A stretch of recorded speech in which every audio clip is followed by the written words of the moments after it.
Now this is something really fun. It's putting little pieces together to make a grander design, just like quilting, but using a different medium, which is beads. And I think you'll have fun with this.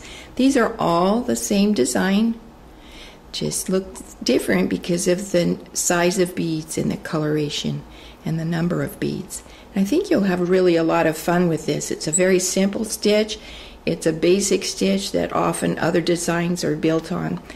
And this will be fun. Now I'd like to teach you the principle of this stitch. Instead of telling you exactly what size bead or how many beads to buy, if you understand the principle, you can design your own look. Now generally you choose two sizes of beads, a large and a smaller bead, and depending on the difference of those two beads will determine how many beads it takes to go around to make the scallop. So where the difference here is pretty great, it takes more beads. Here the difference is not very much, so it only takes 3 beads to make our scallop. In this example, there's no difference in the size. And so when I add the 3 beads, it makes a little more that jets out and makes a point. And that's what this necklace did. It's the same count as this, but look at the different look.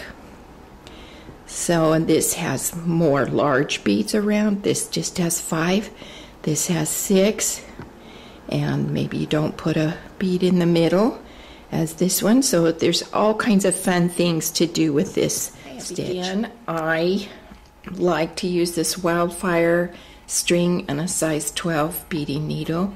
And I'm going to string 5 of each size, large and small, alternating. And then I'm going to come around in the beginning bead and go back around and make a ring. I left a tail at the beginning so that when I came back around I could tie a square knot, and then I also tied a 1/2 inch knot in there, and then I'm going to pull the needle on through and hide that knot.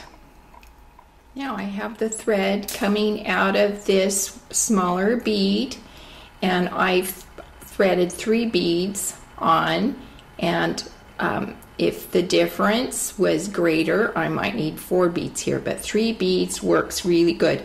So I'm going to bring the string around and put it in the next small bead. Watch what happens. Isn't that cool? And then I'll just repeat that around. So that's where I get my scallop. Okay, so here I've got 2 scallops done, and I've threaded 3 more on, and then I just go through the next small bead. Look how cool this is. Isn't that awesome? Then I'll continue around. I'll show you how I'll put a bead in the middle. Now the size in the middle just depends on your preference. This is much larger. Just take and put a bead in there and see if you like that look. That one's a little small, but how I would do it is just come out. So this bead's a little bit small. If you want the smaller look and these around here to be dominant, you can do that, or a little bit larger bead or equal bead. But I come out of one of these original ring beads and then just go through like that, and then through the opposite bead on the opposite side. And then what I'll do with this is I'm going to go around this center ring again so that it has, I go around double on the scallop and around the center, and so that there's at least 2 threads going through every bead, and that makes it really strong. Now I'll show you how to attach the different motifs. This one I've only attached in one place because there's really not a wrong or a right side to these motifs. When these turn over, because the bead sticks out a little bit, it will look like it's upside down. So I've attached it in 2 places so that it won't flip. Now this one has 6 beads, and so when I'm coming down the necklace, I attach them straight across from each other. But when it needs to make that bend around the neck, I need to help it bend a little bit. So here I've attached it one scallop higher, so there are more beads here than there are up here, and it just makes that lay down nice and flat. Now on this one, it's 5 little scallops, and so to make them each lay rounded, I've attached so that there are more beads on the bottom than there are on the top, but I'd like to attach it on the ends of each scallop.